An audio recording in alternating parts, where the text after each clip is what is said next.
একাদশ শ্রেণীর প্রিয় ক্যাডেটবৃন্দ, শুভ সকাল। তোমাদের সবাইকে স্বাগত জানাচ্ছি আজকের বাংলা অনলাইন ক্লাসে। আশা করছি তোমরা সুস্থ আছো, ভালো আছো। তোমরা ইতোমধ্যে হয়তো জেনে গেছো মহামারী কোভিড-19 এর দ্বিতীয় ওয়েভ শুরু হয়েছে। এজন্য তোমাদের আরো বেশি সতর্ক ও সচেতন থাকতে হবে। করোনার এই দুঃসময়ে শ্রেণীকক্ষের বিকল্প পাঠদান হিসেবে আজকের বাংলা অনলাইন ক্লাসে তোমাদের সঙ্গে আছি আমি মোহাম্মদ হাসিবুল হাসান, প্রভাষক, বাংলা বিভাগ, বরিশাল ক্যাডেট কলেজ। চলো প্রথমেই করোনা ভাইরাস সম্পর্কিত একটি সচেতনতামূলক ভিডিও দেখি।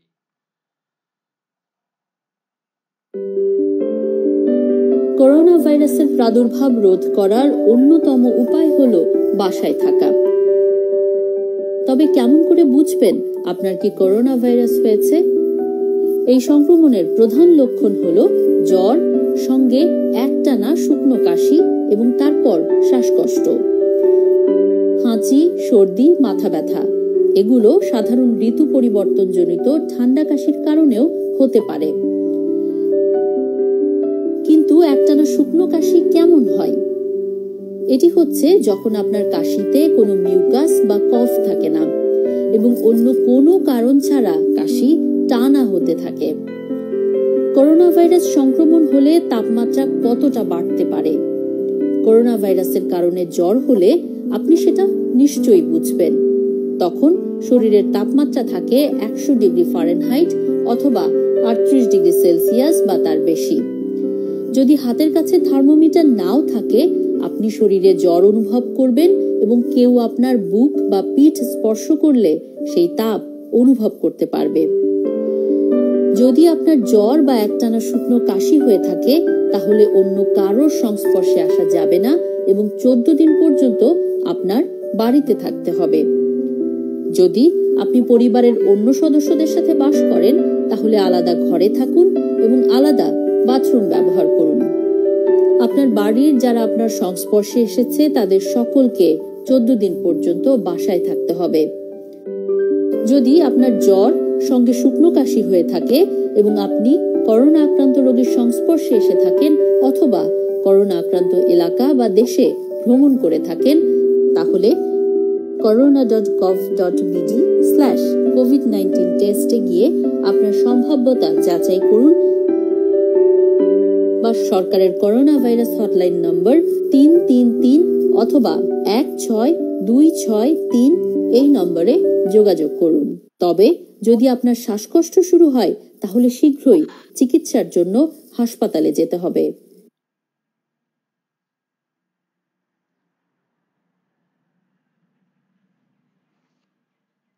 নিশ্চয়ই ভিডিওটি মনোযোগ দিয়ে দেখেছো।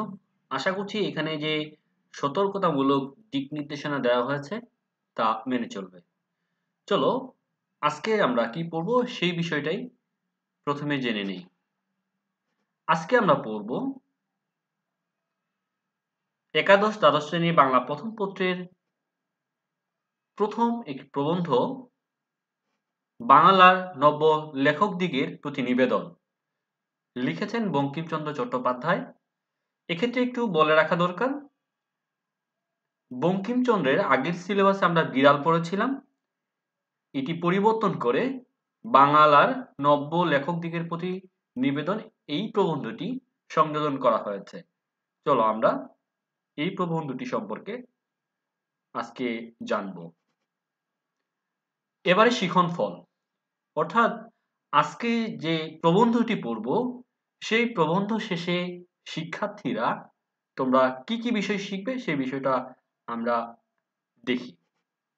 প্রথমে দেখব লেখক পরিচিতি ও তার জীবন দর্শন সম্পর্কে বলতে পারবে, নবীন লেখকরা কিভাবে আদর্শ বা শ্রেষ্ঠ লেখক হতে পারে তা জানতে পারবে এবং সৃজনশীল লেখনীর উদ্দেশ্য কি হওয়া উচিত সে সম্পর্কে জানতে পারবে।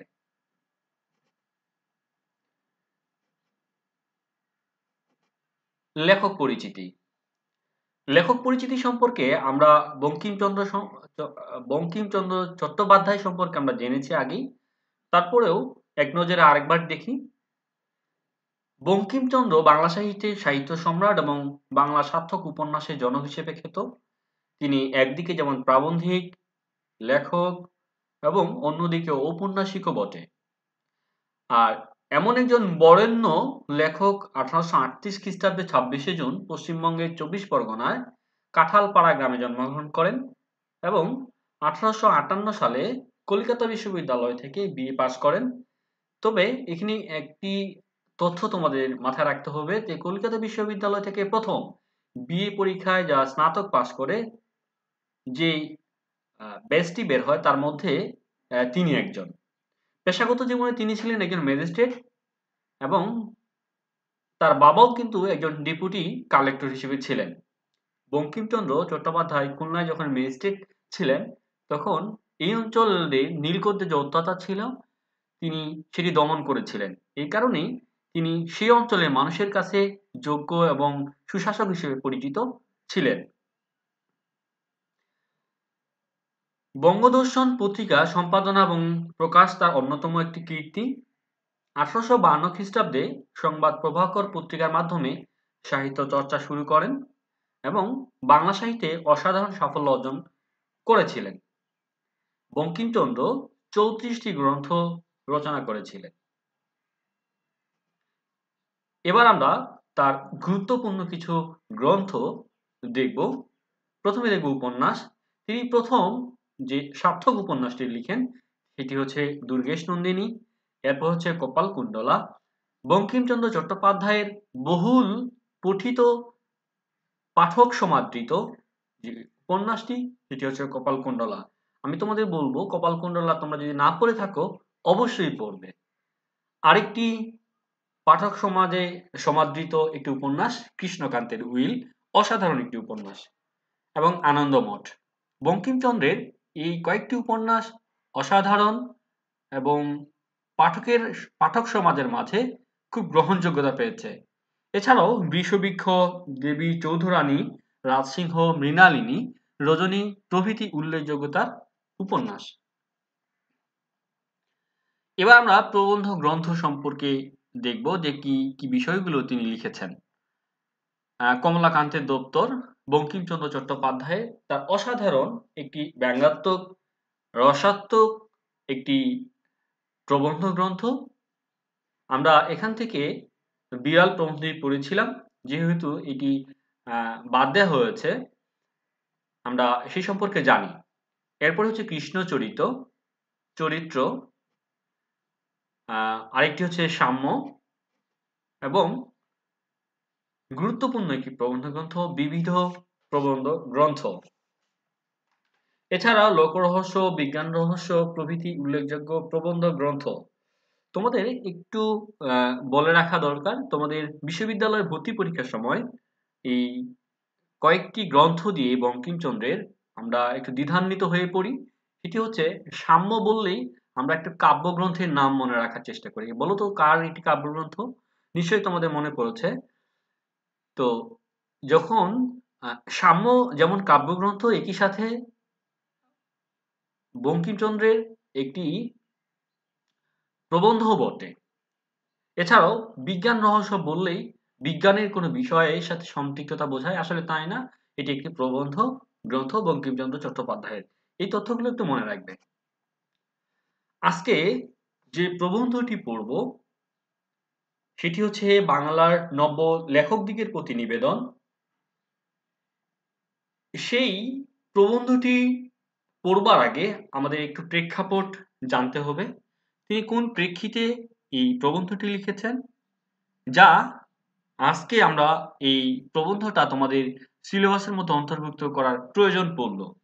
আমরা যদি দেখি এই প্রবন্ধটি 1885 সালে প্রকাশিত হয়, অর্থাৎ সেই হিসেব করলে 2020 সালে যদি আমরা হিসেব করি তাহলে এই প্রবন্ধটি 135 বছর বয়স হয়েছে।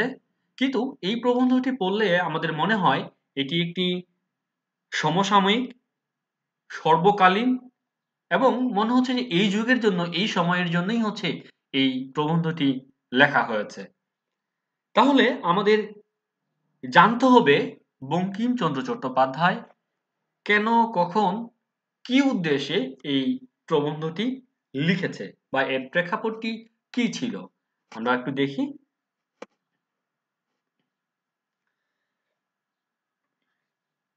19 শতকের আগে আমরা যে গদ্য ভাষায় আমরা এখন যে গদ্য রীতিটা পেয়েছি, গদ্য ভাষায় যে প্রবন্ধ, উপন্যাস, গল্প যে ভাষায় আমরা এখন বইয়ের মধ্যে দেখি, 19 শতকে এটি কিন্তু ছিল না। এটি শুধু মানুষের কথাবার্তা ব্যবহার করা হতো। কিন্তু এই আমরা একটি যে গদ্যের একটি পুষ্ট গঠন দেখছি, এটি কিন্তু একবারই হয়নি। নানা চর্চার মাধ্যমে, প্রচেষ্টার মাধ্যমে 19 শতকে বাংলা সাহিত্যে প্রথম গদ্য সার্থক রূপ ধারণ করে এবং এক শ্রেণীর নবীন লেখক সৃষ্টি হয়। আমরা দেখব কিভাবে গদ্য তার আসল রূপে ফিরেছেন। আমরা যদি একেবারে শুরু দেখি হঠাৎ করে একদিনেই রাতারাতি গদ্যের রূপ পরিবর্তন করেনি। একেবারে শুরুর দিকে যদি দেখি 16 শতকের দিকে এই গদ্যের রূপটা ছিল এরকম যে অনেকটা চিঠিপত্র লেখা হতো, দলিল দস্তাবেজ লেখা হতো, বৈষ্ণব কর্চা লেখা হতো। এই বিষয়গুলো থেকে আমরা দেখি এগুলো যখন চালু হয় একটু একটু করে ব্যবহার হয়, গদ্য রীতি লেখনী হিসেবে, লেখা হিসেবে ব্যবহার করা হয়। এরপরে আমরা দেখব গদ্যের লেখা রূপ দিতে গিয়ে যে সবচেয়ে বেশি ভূমিকা পালন করেছে শ্রীরামপুর মিশন 1800 খ্রিস্টাব্দে প্রতিষ্ঠিত। এদের এখানে যে মিশনারিরা ছিল তাদের ধর্মগ্রন্থ বা ধর্ম প্রচারের উদ্দেশ্যে তারা বাইবেল যে গ্রন্থটি রয়েছে এটি বাংলায় অনুবাদ করেছিলেন। এই অনুবাদ করার কারণেই একটি মুখের গদ্য রীতিকে লিখে প্রকাশ করার একটি প্রচেষ্টা আমরা শ্রীরামপুর মিশনের মিশনারিদের মধ্যে দেখি। এরপরে দেখব এভাবে চিঠিপত্র, দলিল দস্তাবেজ থেকে শ্রীরামপুর মিশনের যে প্রচেষ্টা আস্তে আস্তে ধারাবাহিকভাবে এই প্রচেষ্টার মাধ্যমে গদ্য রীতি আরো সমৃদ্ধ হওয়া শুরু করে এবং মানুষজন আরো বেশি বেশি লেখার একটি পরিবেশ তৈরি হয়। এরপর আমরা দেখব গদ্য রীতির ব্যবহারে, লিখিত রূপের ব্যবহারে সবচেয়ে বেশি ভূমিকা পালন করছে ফোর্ট উইলিয়াম কলেজ। তোমরা জানো যে এটি 1800 খ্রিস্টাব্দে প্রতিষ্ঠিত হয়। গভর্নর জেনারেল লর্ড ওয়েলেসলি তিনি এটি প্রতিষ্ঠা করেন। এটার উদ্দেশ্য ছিল এখানে যে ইংরেজরা ছিলেন এদেশের মানুষের সঙ্গে কাজ করবার জন্য, এদেশের মানুষদেরকে শিক্ষিত করবার জন্য এই ফোর্ট উইলিয়াম কলেজটি প্রতিষ্ঠিত করে। অর্থাৎ এখানকার যে ভাষা, সংস্কৃতি সবকিছু বুঝবার জন্য এই প্রতিষ্ঠানটি প্রতিষ্ঠা করা হয়। কিন্তু এই প্রতিষ্ঠানে এখানকার মানুষজন পাশ্চাত্য শিক্ষায় শিক্ষিত হতে শুরু করে এবং নিজেদের বাংলা ভাষা, আমরা জানি যে 1801 সালে ফোর্ট উইলিয়াম কলেজে বাংলা বিভাগ শুরু করা হয় এবং এই বাংলা বিভাগ এই ফোর্ট উইলিয়াম কলেজের মাধ্যমেই গদ্য রীতির একটি ভালো একটি সার্থক রূপে পরিণত হওয়ার চেষ্টা করে এবং যারা এই বাংলা ভাষাকে সমৃদ্ধ করবার ক্ষেত্রে ফোর্ট উইলিয়াম কলেজে বেশি ভূমিকা রেখেছেন তার মধ্যে উইলিয়াম কেরি, রামরাম বসু, মৃত্যুঞ্জয় বিদ্যালঙ্কার, তারিণীচরণ মিত্র, হরপ্রসাদ রায়। এরপরে আমরা দেখব গদ্য রীতির আমরা যদি সময়কালগুলো দেখি, এটি হচ্ছে 1800 খ্রিস্টাব্দে, 1800 খ্রিস্টাব্দে ফোর্ট উইলিয়াম কলেজ এবং দেখো এর পরবর্তীতে হিন্দু কলেজ প্রতিষ্ঠা হয় 1817 সালে।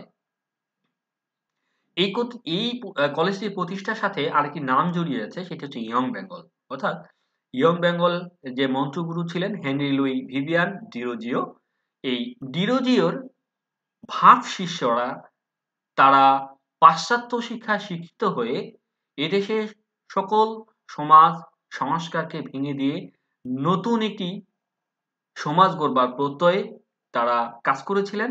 এক্ষেত্রে তাদের পত্রিকায় লেখালেখি, তারা নানাভাবে এই গদ্য ব্যবহার করে তাদের চেষ্টা অব্যাহত রেখেছিলেন এবং তাদের এই অব্যাহত চেষ্টা প্রচেষ্টাই কিন্তু একটি সার্থক বাংলা সাহিত্যে গদ্য সার্থক রূপ ধারণ করেছিল। আমরা দেখি যারা এই কাজটি করেছিলেন যে গদ্যকে একটি আসল লিখিত রূপে পরিণত করার চেষ্টা করেছিলেন এবং ব্যাপক আকারে পুরো ভারতবর্ষের বড় একটি অংশে ছড়িয়ে গিয়েছিল সাহিত্য রীতিতে লেখালেখির মাধ্যমে গদ্য রীতি। আমরা দেখব যারা কাজ করেছেন তারাপদ চক্রবর্তী, কৃষ্ণমোহন বন্দ্যোপাধ্যায়, পেরিচাঁদ মিত্র, রামতনু লাহিড়ী, শীতচন্দ্র সিংহ। এছাড়া অনেকেই নাম রয়েছে। আমি তোমাদের এখানে কিছু ইঙ্গিত দিচ্ছি, তোমরা বিস্তারিত বিভিন্ন বইয়ে এগুলো দেওয়া রয়েছে, তোমরা পড়বে। আমার কাজ হচ্ছে তোমাদেরকে ধরিয়ে দেওয়া, বাকি কাজটা হচ্ছে তোমাদের আগ্রহ নিয়ে তোমাদেরকে পড়তে হবে। এরপরে দেখব এই গদ্য রীতিতে আমরা যে আজকে সুন্দর গদ্য রীতি, উপন্যাস, গল্প খুব স্বাভাবিকভাবে পড়ছি, এটির সবচেয়ে বেশি অবদান রেখেছে রাজা রামমোহন রায়, দেবেন্দ্রনাথ ঠাকুর, অক্ষয় কুমার দত্ত এবং সর্বশেষ যিনি অবদান রেখেছেন ঈশ্বরচন্দ্র বিদ্যাসাগর। আমরা প্রথমে যদি দেখি রাজা রামমোহন রায় কি করেছিলেন, তিনি সমাজে সংস্কার করতে গিয়ে বিভিন্ন ধরনের গ্রন্থ লিখেছিলেন। তিনি ধর্ম সম্পর্কে বিভিন্ন সমাজ সংস্কারমূলক যে গ্রন্থগুলো লিখেছিলেন, এটি কিন্তু গদ্যের একটি প্রসার শুরু হয়েছিল, প্রসার ঘটেছিল। কিভাবে দেবেন্দ্রনাথ ঠাকুর এবং অক্ষয় কুমার দত্ত তারা যে পত্রিকা বের করেছিলেন, এগুলোর মাধ্যমেই কিন্তু গদ্যের একটি সার্থক রূপ ধারণ করে। এবং সর্বশেষ ঈশ্বরচন্দ্র বিদ্যাসাগর, তিনি অনেকগুলো বিষয়ে গদ্যের রূপে পরিবর্তন করেন।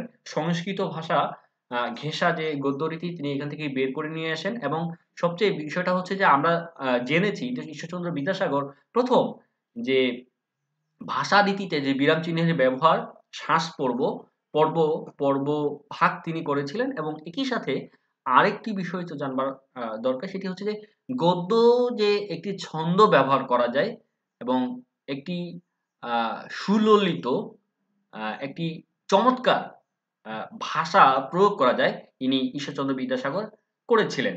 শুধু তাই নয়, এই ঈশ্বরচন্দ্র বিদ্যাসাগর এই সমসাময়িক সময়ে গদ্য রীতিকে আরো সমৃদ্ধ করার ক্ষেত্রে সাময়িক পত্রিকাগুলো অসাধারণ ভূমিকা পালন করেছেন। এটি হচ্ছে দিগদর্শন, সমাচার দর্পণ, সংবাদ প্রভাকর, তত্ত্ববোধিনী এবং মাসিক পত্রিকা। এমন একটি অবস্থায় যখন গদ্য রীতি একটি সাহিত্যিক গদ্য রীতিতে রূপান্তর ঘটেছে, এমন একটা সময় লেখালেখি শুরু করেছেন বঙ্কিমচন্দ্র চট্টোপাধ্যায়। এমন একটি সময়ে তিনি এই প্রবন্ধটি লিখেছেন। অর্থাৎ গদ্য এখন সবাই ব্যবহার করতে জানে, বড় একটি অংশ লেখনীতে সবাই ব্যবহার করা শুরু করেছে। বড় একটা মানুষ, এক শ্রেণীর মানুষ এখন লেখালেখি শুরু করেছে, লেখক হিসেবে আত্মপ্রকাশ করছে এবং একটা বড় অংশ পাঠক তৈরি হয়েছে, পড়ছে। এমন একটি সময়ে বঙ্কিমচন্দ্র চট্টোপাধ্যায় বাংলার নব্য লেখকদিগের প্রতি নিবেদন, অর্থাৎ সহজ করে বললে বাংলার নতুন যে লেখক আছে তাদের প্রতি কিছু অনুরোধ, কিছু উপদেশ, আমরা বলতে পারি কিছু পরামর্শ দিয়েছেন, যেন তাদের লেখাটা খুবই চমৎকার হয়, সমৃদ্ধ হয় এবং সমাজের কাজে লাগে এবং স্থূলও না হয়।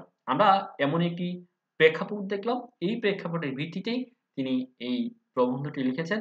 শেষ কথাটি আরেকবার বলি যে গদ্য শুরুর দিকে যখন জন কয়েক হাতে লিখিত রূপ শুরু করেছিল, সেটি এখন বৃহৎ আকার ধারণ করে এই বৃহৎ একটি জনগোষ্ঠী লেখালেখি শুরু করে।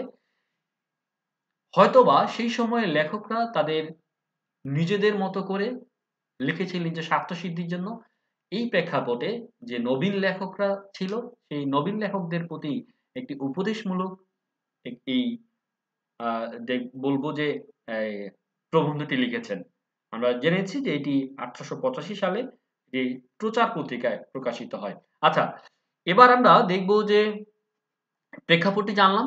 এবার আমরা যেই প্রবন্ধটি লিখেছে সেই প্রবন্ধটি একটি পাঠ পরিচিতি সম্পর্কে জানি।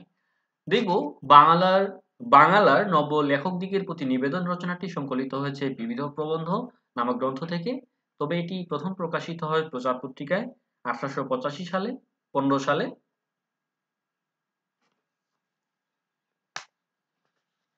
সাধুরীতিতে লেখা এই প্রবন্ধটি চিন্তার মৌলিকত্বে অসাধারণ। তোমাদের এই তথ্যটিকে ভুল রয়েছে, 1815 হবে না, 1885 সাল হবে, তোমরা একটু মিলিয়ে নিও। এবার আমরা দেখব যে সাধুরীতিতে লেখা এই প্রবন্ধটি চিন্তার মৌলিকত্বে অসাধারণ। বক্তব্যের তাৎপর্য বিচার করলে প্রবন্ধটি রয়েছে সর্বকালীন বৈশ্বিক আবেদন। আমরা যখন প্রবন্ধটি পড়ব তখন দেখব যে আসলে এই যে মৌলিকত্ব, আমি বলেছি ১৩৫ বছর আগের এই প্রবন্ধটি মনে হয় যেন এখনকার মানুষদের, এখনকার পাঠকদের, এখনকার লেখকদের প্রতি তিনি উদ্দেশ্য করে লিখেছেন। অথচ এই প্রবন্ধটি ১৩৫ বছর ১৮৮৫ সালে রচনা করা হয়েছে। তার চিন্তার গভীরতা, মৌলিকত্ব, তার বক্তব্যের তাৎপর্য বিশ্লেষণ করলে আমরা দেখব যে এটির আবেদন সর্বকালীন বৈশ্বিক আবেদন রয়েছে। আমরা নানান বিষয় নিয়ে আলাপ করেছি। আমরা একটি বিষয় একটু দেখব যে তিনি বলেছেন যে যারা লেখালেখি করেন, এই লেখালেখির জন্য হচ্ছে সাহিত্য রচনার ক্ষেত্রে, সৃজনশীল সাহিত্য রচনার ক্ষেত্রে কি উদ্দেশ্য হওয়া উচিত? তিনি বলছেন খ্যাতি বা অর্থের উদ্দেশ্যে না লিখে লিখতে হবে মানুষের কল্যাণ এবং সৌন্দর্য সৃষ্টির অভিপ্রায়। অর্থাৎ যেখানে মানুষের কল্যাণ রয়েছে যেই লেখার এবং সৌন্দর্য সৃষ্টি করা যায় এই ধরনের লেখা লিখতে হবে। একইভাবে অসত্য, নীতি, নৈতিকতা বিরোধী কিংবা পরনিন্দার উদ্দেশ্য প্রণোদিত বা স্বার্থতাড়িত লেখা পরিহার করতে হবে। সাহিত্যই হচ্ছে সত্যের বিষয় এবং এই সত্যকে ধারণ করেই হচ্ছে কবি সাহিত্যিকরা লেখনী ধারণ করেন। এই কারণে বলছে যে যারা এটিকে ধারণ করতে পারবে না তারা যেন লেখা না লিখেন। এরপরে আমরা দেখব যে বঙ্কিমচন্দ্র অনেকগুলো এখানে পরামর্শ দিয়েছে। আমরা দেখব যে যে পরামর্শগুলো দিয়েছেন একজন নবীন লেখক যদি সেগুলো মানে তাহলে মননশীল ও সৃজনশীল সাহিত্য জগৎ আরো সমৃদ্ধ হবে। এটি ছিল পাঠ পরিচিতি। আমরা মূল পাঠে যাওয়ার আগে একটি সম্যক ধারণা নিলাম। এবার আমরা মূল পাঠে প্রবেশ করব। আজকে আমরা পাঠের হচ্ছে একটি অংশ বিশেষ পড়ব। পরবর্তীতে আমরা বাকি যে অংশটি সেটি পড়ব। চলো তাহলে আমরা প্রবেশ করি। বঙ্কিমচন্দ্র চট্টোপাধ্যায় বাংলার নব্য লেখকদিগের প্রতি নিবেদন এই প্রবন্ধে তিনি ১২টি পরামর্শ দিয়েছেন এবং শেষটি প্রত্যাশা করেছেন। আমরা এটি পয়েন্ট করে দেওয়া রয়েছে। আমরা ১ নম্বর পয়েন্টে দেখব তিনি যে বিষয়টা বলতে চেয়েছে সেটি হচ্ছে যে খ্যাতির উদ্দেশ্যে লিখবেন না। তোমাদের সহজে প্রশ্ন হতে পারে যে সত্যিকার অর্থেই খ্যাতি যদি না পাই তাহলে লিখবো কেন? তোমাদের যদি এই ধরনের কোনো প্রশ্ন আসে তোমাদের প্রশ্নের সাথে আমি সহমত পোষণ করছি। খ্যাতির উদ্দেশ্য না, খ্যাতি যদি না পাই তাহলে লিখবো কেন? তবে এটি উল্টো দিক থেকে চিন্তা করো, তাহলেই কিন্তু আমরা লেখকের যে চিন্তাভাবনা তাহলে আমাদের চিন্তাভাবনা লেখকের চিন্তাভাবনার সাথে মিলে যাবে। অর্থাৎ আমি যে লেখা লিখবো এই লেখা যদি ভালো হয় তাহলেই কিন্তু তুমি এমনিতেই খ্যাতি পাবে। এখানে ২ টি পরামর্শ দিয়েছেন বারবার, খ্যাতি এবং অর্থ দুটি ওতপ্রোতভাবে জড়িত। প্রথমটি দেখো, আমি তোমাদের যদি বলি গত বইমেলায় একটু উদাহরণ দিয়ে বলি। যদিও বইটি হচ্ছে পরবর্তীতে দেয়নি।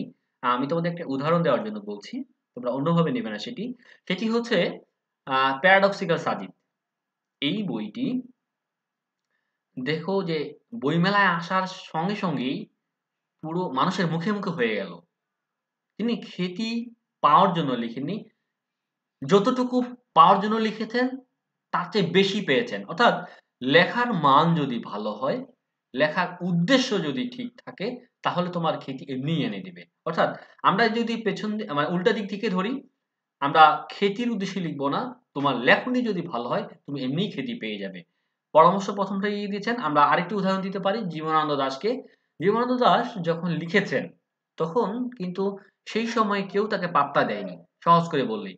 কিন্তু আমরা যখন এখন জীবনানন্দ দাশকে পড়ি বা আমরা যখন জেনেছি তখন দেখবো যে পঞ্চপাণ্ডব নামে যে যে ৫ জন লেখক রয়েছেন তার মধ্যেই তিনি একজন। বাংলাদেশে প্রথম সারির লেখকদের মধ্যেই, কবিদের মধ্যেই জীবনানন্দ দাশ একজন। তিনি নীরবে নিভৃতে লিখে গিয়েছেন, কিন্তু তার এতদিন পরে আমরা তাকে উদ্ধার করছি, নতুন নতুন আঙ্গিকে নতুন ভাবে চিন্তার জগৎ তাকে উন্মোচিত করছি। অর্থাৎ খ্যাতির উদ্দেশ্যে লিখবো না, লিখবো কি আমার লেখা যদি ভালো হয় তাহলে আমরা এমনিতেই খ্যাতি পাবো। আরো অনেকগুলো উদাহরণ দেওয়া যেত, যেহেতু এখানে সেটি সম্ভব হচ্ছে না। আশা করছি আমার বিষয়গুলো তোমরা বুঝতে পেরেছো। দেখো আমরা সেই উদাহরণগুলো একটু দেখি। লেখক কি বলছেন? প্রথমটি পরামর্শ কি দিয়েছেন নবীন লেখকদের? যশের জন্য লিখিবে না, মানে খ্যাতির জন্য লিখবে না, তাহলে যশও হইবে না, লেখাও ভালো হইবে না। তোমাদের উদ্দেশ্য যদি খ্যাতি হয় তাহলে কিন্তু সেটি দিয়ে তুমি ভালো তোমার লেখাটা ভালো হবে না। লেখা ভালো হইলে যশ আপনি আসিবে। আমি শেষ লাইনটার সাথে একমত যে তুমি যদি ভালো লেখা লিখো তাহলে তোমার যে যশ, খ্যাতি, তোমার হচ্ছে আ পাঠক সমাজ তোমাকে গ্রহণ করার প্রবণতা বেড়ে যাবে। তাহলে আমরা দেখলাম এবং দ্বিতীয় বিষয়টি দেখব। দ্বিতীয় যে পরামর্শটি রয়েছে সেটি হচ্ছে অর্থের জন্য লিখবে না।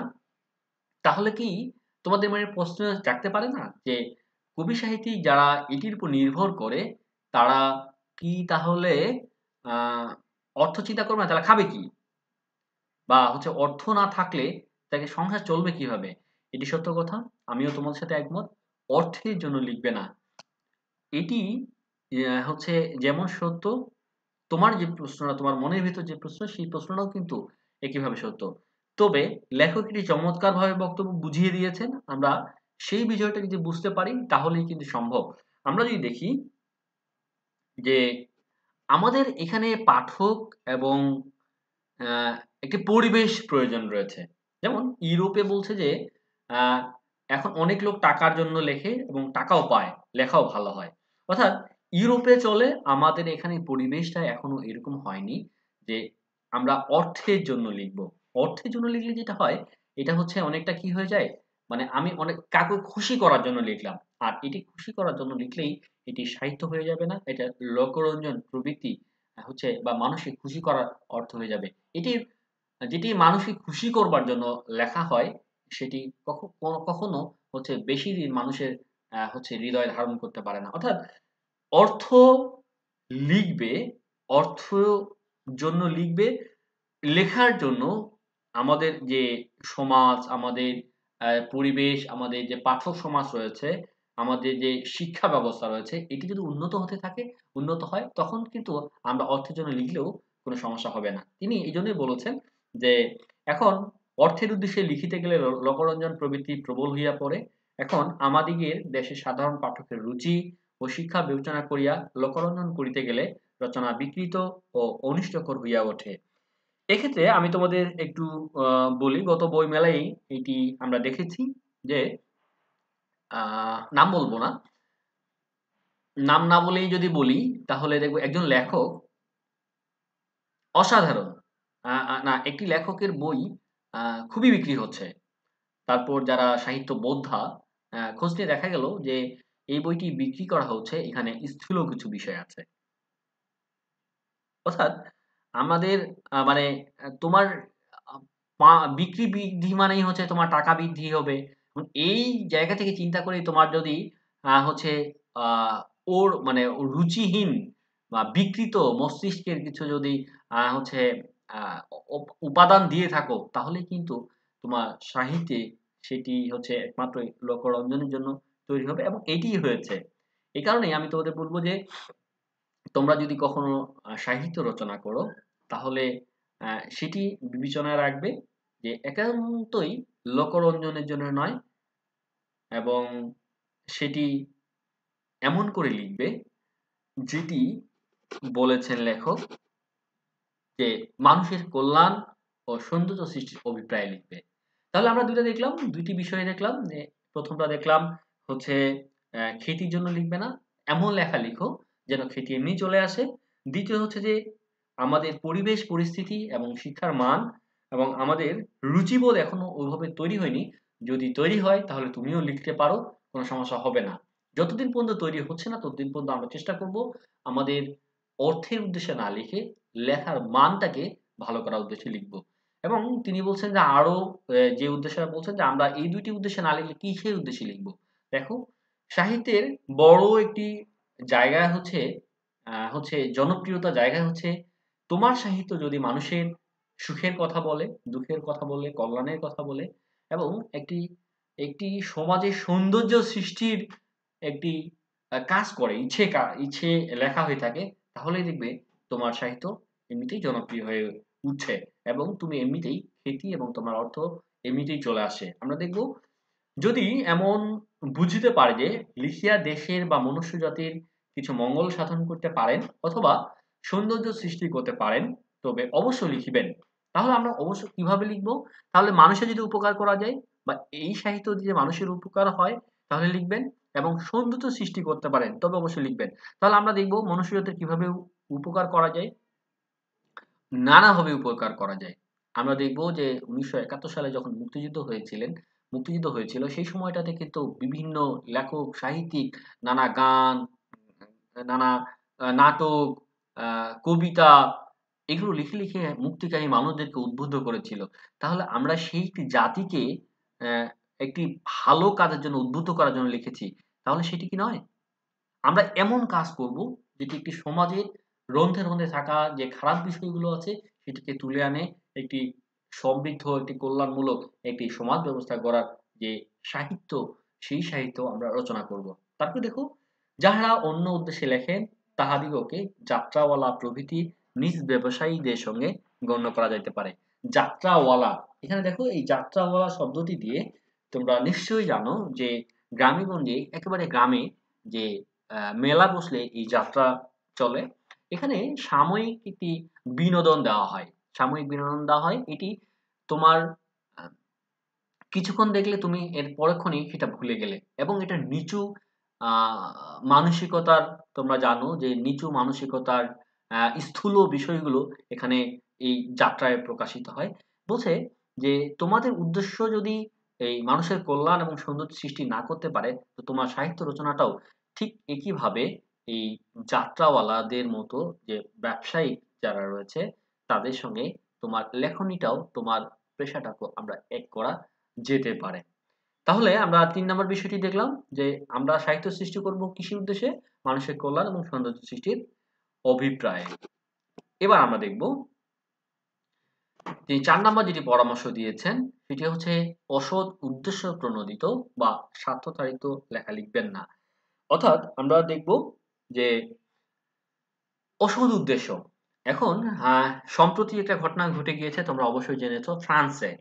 ফ্রান্সে যে ঘটনাটা ঘটেছে সেটি হচ্ছে হযরত মুহাম্মদ সাল্লাল্লাহু আলাইহি সাল্লামকে নিয়ে ওরা ব্যঙ্গ কার্টুন রচনা করেছে। অনেক সময় লেখনী হয়েছে। দেখো, এটির উদ্দেশ্য অসৎ উদ্দেশ্য। এটি দিয়ে কিন্তু লাভ হচ্ছে এমনটা নয়।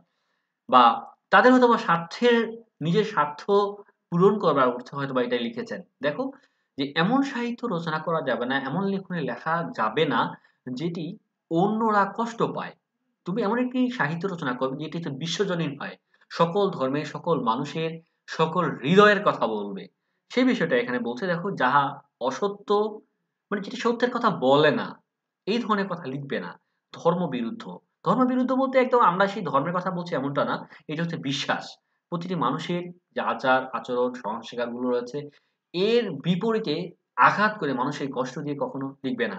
পরনিন্দা বা পরপীড়ন বা স্বার্থ সাধন যাহার উদ্দেশ্য, যে সকল প্রবন্ধ কখনো হিতকর হইতে পারে না। আমরা দেখি সারা দেশ জুড়ে, সারা পৃথিবী জুড়ে এখন ফ্রান্সের বিরুদ্ধে একটি অবরোধ চলছে।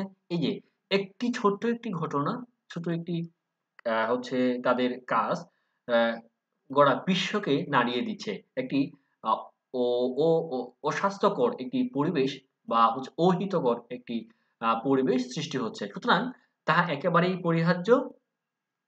সত্য ধর্ম সাহিত্যের উদ্দেশ্য। এটি খুবই গুরুত্বপূর্ণ একটি তোমাদের মনে রাখবার জন্য হচ্ছে সত্য এবং ধর্মই। এই ধর্ম বলতে হচ্ছে আমরা যে ধর্ম বিশ্বাস করি সেটি না। এটা হচ্ছে বিশ্বাস। ঠিক আছে? সকল সত্যগুলোকে প্রকাশ করাই হচ্ছে উদ্দেশ্য, এবং ধর্ম হচ্ছে মানুষের বিশ্বাস, মানুষের আচার, মানুষের আচরণ। এটি হচ্ছে ধর্ম। মানুষ কি করে সেটি। এবং সেটিই হচ্ছে প্রকাশ করাই হচ্ছে সাহিত্যের উদ্দেশ্য। তবে অন্য উদ্দেশ্যে লেখনী ধারণ মহাপাপ। আমরা আ যদি এই ধর্মবিরুদ্ধ, অপরের কষ্ট দেওয়া, নিজের স্বার্থর উদ্দেশ্য হাসিল করবার জন্য যে সাহিত্য রচনা করা, এই ধরনের যদি আমরা লেখনী লিখি তাহলেই হচ্ছে এটি আমাদের সমাজের জন্য মঙ্গল বয়ে আনে না, এবং আ মানুষের জন্য কখনোই মঙ্গল মঙ্গল বয়ে আনে না। এবং তিনি লেখক বলছেন যে এটি উদ্দেশ্যে ধারণ করলে সেটি হবে একটি মহাপাপ। এরপরে আমরা দেখব ৫ নাম্বার পয়েন্ট। ৫ নাম্বার পরামর্শ নব্য লেখকদিগের প্রতি, নতুন যারা লেখালেখি করবেন তাদের লেখাটি। এটি খুবই গুরুত্বপূর্ণ। এবং তোমরা যারা লেখালেখি করো বা যারা লিখো বা লিখবে ভাবছো, তাদের জন্য খুবই গুরুত্বপূর্ণ একটি পরামর্শ। সেটি হচ্ছে কিছু লিখেই সঙ্গে, সঙ্গে ছাপাবে না। এটি কি খুবই চমৎকার? দেখো, যাহা লিখিবেন তাহা হঠাৎ ছাপাইবেন না। কিছুকাল ফেলিয়া রাখিবেন, কিছুকাল পরে উহা সংশোধন করিবেন, তাহলে দেখিবেন প্রবন্ধে অনেক দোষ আছে। অর্থাৎ তুমি একটা লেখা লিখো, তুমি এটিকে ৩ দিন পরে, ১ সপ্তাহ পরে, ১ মাস পরে দেখো, দেখবে যে তোমার কাছেই মনে হবে যে আসলে এই বাক্যটা ঠিক হয়নি। এই হচ্ছে তোমাকে এটি একটু পরিবর্তন করা দরকার। দেখো, একটি কাব্যগ্রন্থ, একটি সাহিত্য বের হয়ে গেলে সেটাকে সংশোধন করার খুব বেশি জায়গা থাকে না। পাঠক তখন এটা নিয়ে নেয়। কিন্তু তুমি যদি কষ্ট করে বারবার সংশোধন করে তোমার সর্বোচ্চটুকু দিয়ে পরিবর্তনটুকু করে সংশোধিত করে পরিশুদ্ধ এবং খাঁটি সাহিত্যটি যদি তুমি পাঠককে দিতে পারো, তাহলে তুমি দেখবে যে অনেকগুলো সাহিত্য রচনা করার চেয়ে একটি সাহিত্যই তোমাকে অনেক দূরে এগিয়ে দিবে। আমরা যদি নজরুলের কথা বলি, কাজী নজরুল যদি বিদ্রোহী কবিতা ছাড়া আর কিছু না লিখত, কাজী নজরুল এমনিতেই তার যশ এবং খ্যাতির কোনো অংশে কম থাকতো না। আমরা যদি অদ্বৈত মল্ল বর্মণের তিতাস একটি নদীর নামের কথা বলি, তিতাস একটি নদীর নাম, সে যদি এই হচ্ছে উপন্যাস ছাড়া আর কোনো কিছু না লিখত, তাহলেও কিন্তু সে আমাদের পাঠক সমাজে সমাদৃত হতো। আমরা মানিকের যদি কথা বলি, মানিক যে পদ্মা নদীর মাঝি এই উপন্যাস ছাড়া যদি আর কোনো কিছু না লিখত, তাহলেই কিন্তু আ সে তাকে আর পিছনে ফিরে তাকাতে হতো না। ঠিক একইভাবে তোমরা যদি কোনো সাহিত্য লিখতে চাও, রচনা লিখতে চাও, তাহলে তোমাকে যেটি করতে হবে, সাথে, সাথে লেখা ছাপানো যাবে না।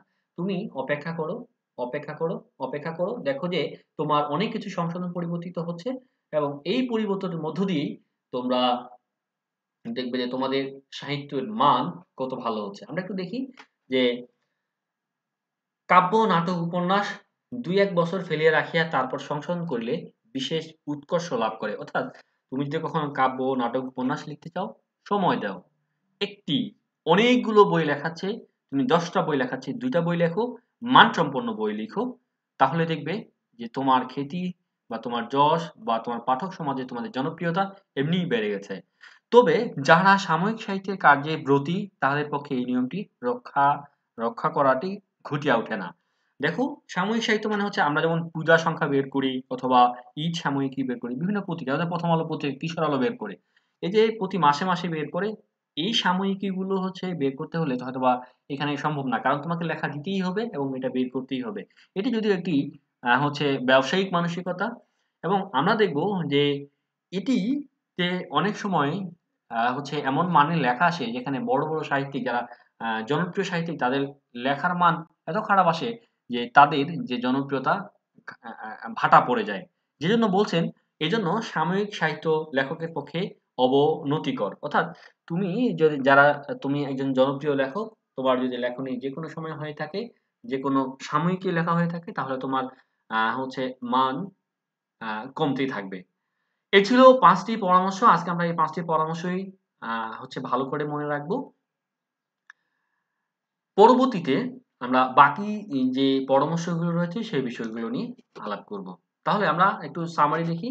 আমরা যে বিষয়গুলো আজকে আলাপ করলাম, ১ম এ আমরা লেখক পরিচিতি সম্পর্কে জেনেছি, প্রেক্ষাপট জেনেছি। আমি প্রেক্ষাপটের ক্ষেত্রে তোমাদের আবারও যদি দৃষ্টি আকর্ষণ করি, তাহলে দেখব যে আমরা যে গদ্য সাহিত্যের আজকে আসল রূপ দেখি, আমরা যেভাবে কথা বলছি, আমরা এত সুন্দর একটি গদ্য পেয়েছি, এটি কিন্তু এক রাতেই শুরু হয়নি।